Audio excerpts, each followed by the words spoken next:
The apartment was supposed to be temporary. That's what Claire told herself when she signed the lease 4 months ago. 1 year maximum, just until she got back on her feet. The building had character, the realtor said. Pre-war construction, high ceilings, good bones.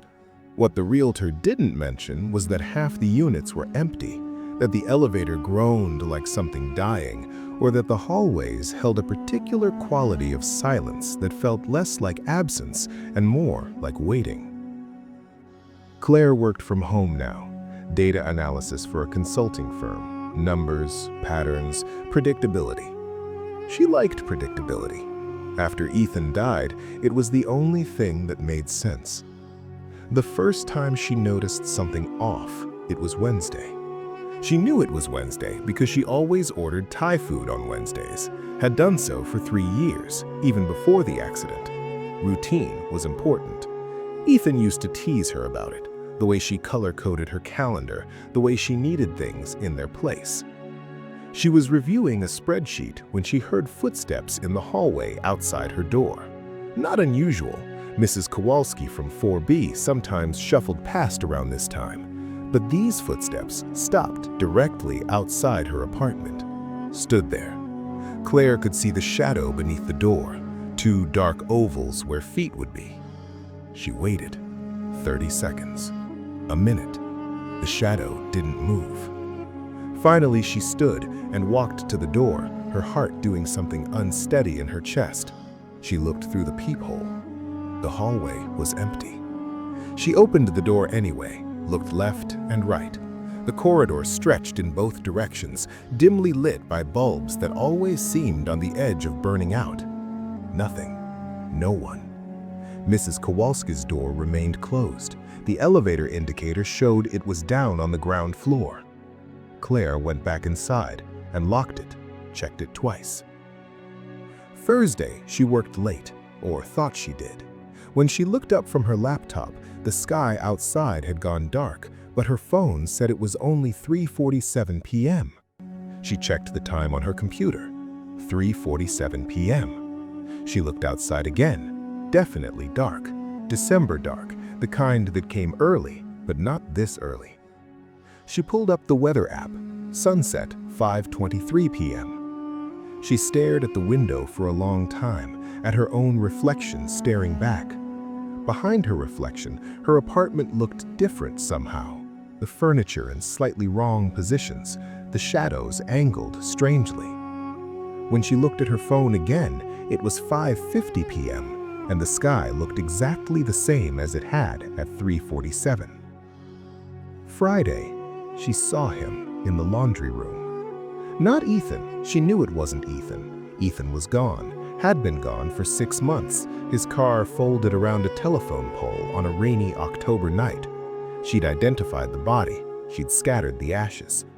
But this man had Ethan's jacket, the brown leather one with the worn elbows, the one that smelled like him, like coffee and aftershave, and something else she could never name.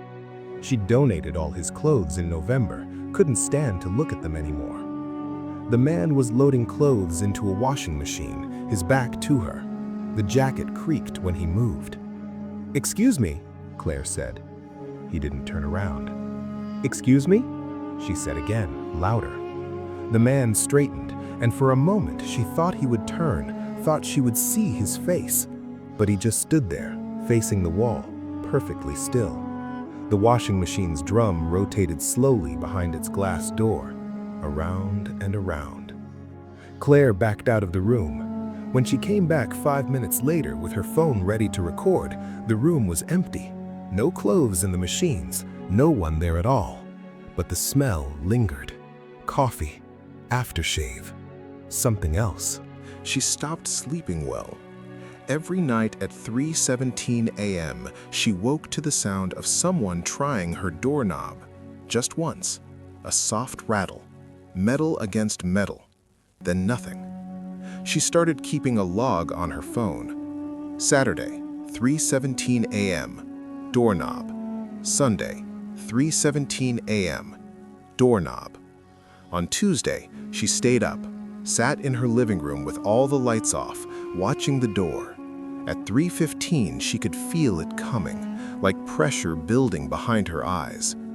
3:16, her hands were sweating. 3:17, the doorknob turned, just slightly, just enough to show someone was testing it. Claire stood, her legs unsteady, and moved toward the door. She looked through the peephole. A woman stood in the hallway. Wrong somehow. Her proportions weren't quite right. Her head tilted at an angle that necks shouldn't tilt. She was looking directly at the peephole, directly at Claire, even though that should have been impossible from the other side.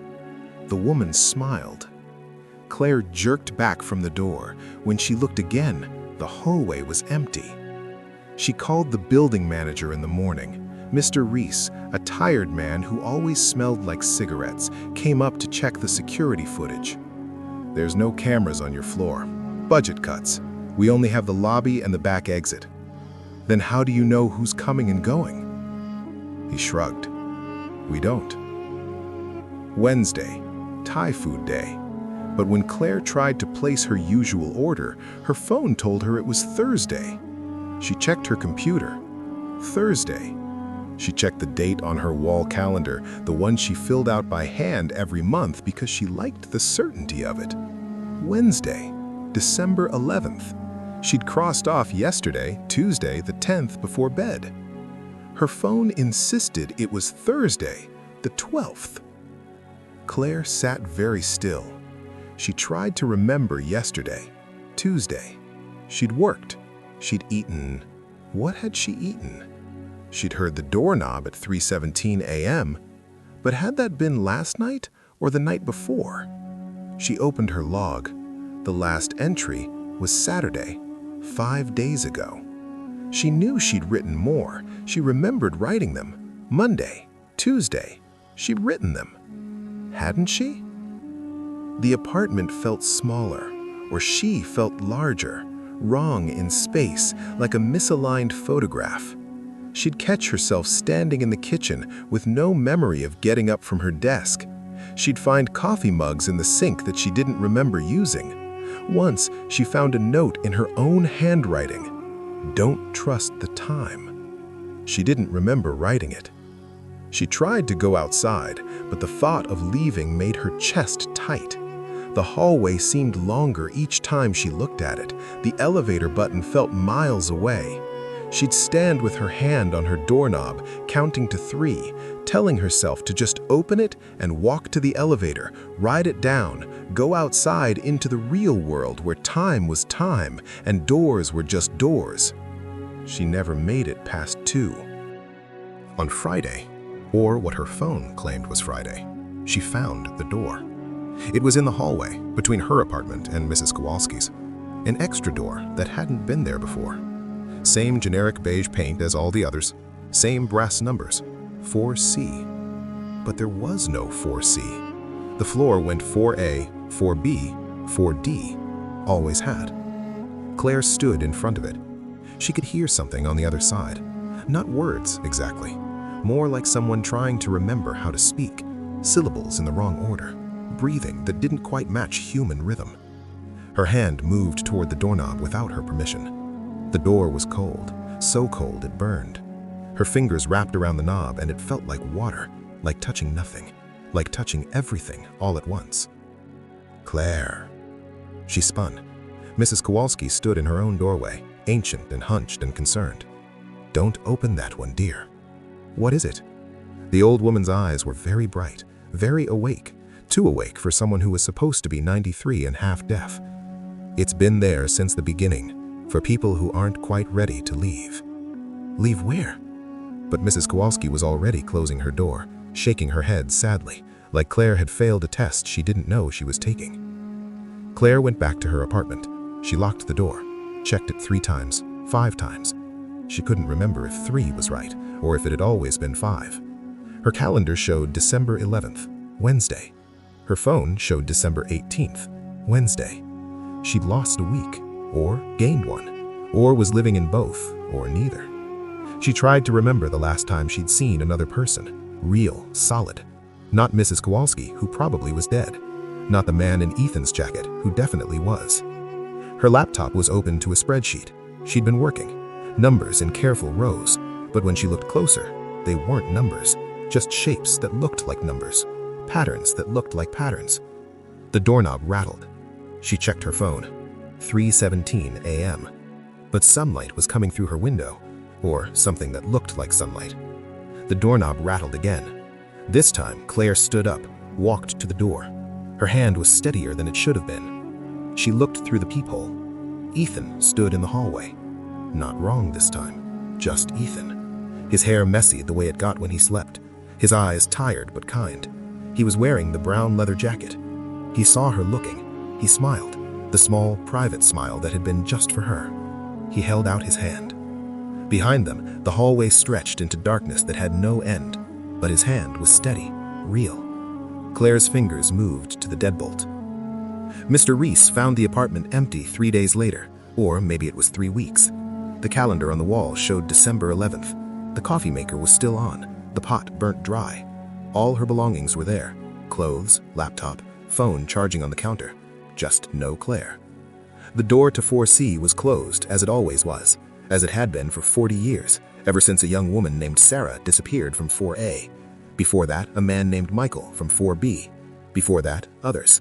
The building kept poor records. Sometimes, late at night, the current tenants heard footsteps in the hallway, heard doorknobs rattle at 3:17 a.m., saw shadows under their doors that stood and waited and didn't belong to anyone living. Most of them moved out quickly. A few didn't move out at all. The building stood the way old buildings do, patient, quiet, full of spaces between spaces. The elevator still groaned. The hallways still held that particular quality of silence. And on the 4th floor, the door to 4C remained closed.